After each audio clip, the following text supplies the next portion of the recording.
Bonjour à tous. Dans cette vidéo, nous allons parler de la molécule d'ADN. Après avoir visionné cette capsule, vous serez capable de schématiser et légender une molécule d'ADN, de décrire la façon dont l'information génétique est codée dans la molécule d'ADN, et enfin d'expliquer comment l'information génétique s'exprime dans un organisme pluricellulaire. Quelle est la structure de l'ADN ? L'ADN est une macromolécule, c'est-à-dire une très grande molécule, constituée de deux brins enroulés l'un autour de l'autre en une double hélice. On dit que l'ADN est bicaténaire ou double brin. Chacun de ces brins est constitué de molécules plus petites, appelées nucléotides. Les nucléotides sont ainsi les éléments de base qui composent l'ADN. Il existe 4 types de nucléotides seulement dans l'ADN.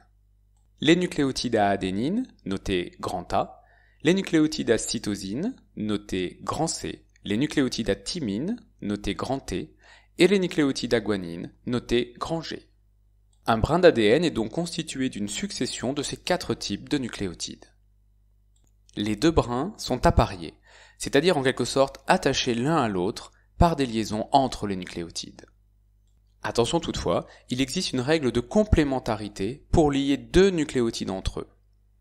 Un nucléotide A sur un brin se lie toujours à un nucléotide T sur l'autre brin et inversement. De même, un nucléotide C sur un brin se lie toujours à un nucléotide G sur l'autre brin et bien sûr inversement. On peut donc schématiser une portion de la molécule d'ADN de la façon suivante. Comment l'information est-elle codée dans la molécule d'ADN ? Comme vous le savez déjà, la molécule d'ADN contient toute l'information génétique nécessaire au développement, au fonctionnement et à la reproduction d'un être vivant. Et comme l'ADN est composé de nucléotides, l'information génétique est codée par une succession de nucléotides. On appelle ces séquences de nucléotides des gènes. Autrement dit, un gène est un fragment d'ADN qui contient toute l'information nécessaire pour que la cellule effectue une instruction, comme la production d'une molécule. L'ensemble des processus qui permettent de lire l'information dans un gène pour aboutir à la fabrication de molécules est appelé expression génétique. On dit qu'un gène s'exprime lorsqu'il est lu par la cellule pour réaliser une instruction. Comment l'information génétique s'exprime-t-elle dans un organisme pluricellulaire ? Toutes les cellules d'un organisme pluricellulaire sont issues d'une cellule œuf unique à l'origine de cet organisme. Cette cellule œuf s'est divisée de très nombreuses fois pour donner toutes les cellules de l'organisme. Chaque cellule d'un être vivant possède donc la même information génétique organisée en gènes, et cela quelle que soit sa localisation. Cependant, les cellules spécialisées n'expriment qu'une partie de l'ADN. Prenons un exemple. Comme toutes les cellules d'un organisme, celles qui composent l'iris contiennent tous les gènes de l'organisme. Dans ces cellules, le gène qui code pour la couleur des yeux va s'exprimer. Cela signifie que ce gène est lu par les cellules afin de fabriquer un pigment qui colore l'iris.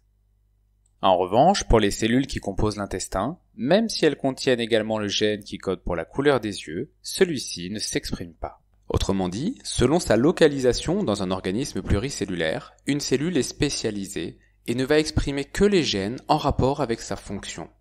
Et cela, même si elle contient bien l'ensemble des gènes de l'organisme. Résumons les idées clés. L'ADN est une molécule composée de deux brins de nucléotides enroulés en double hélice, et ces brins sont complémentaires. L'information génétique est codée par des séquences de nucléotides qui forment des gènes. Et enfin, les cellules spécialisées d'un organisme pluricellulaire n'expriment qu'une partie de l'ADN, et cela selon leur localisation et leur fonction dans l'organisme.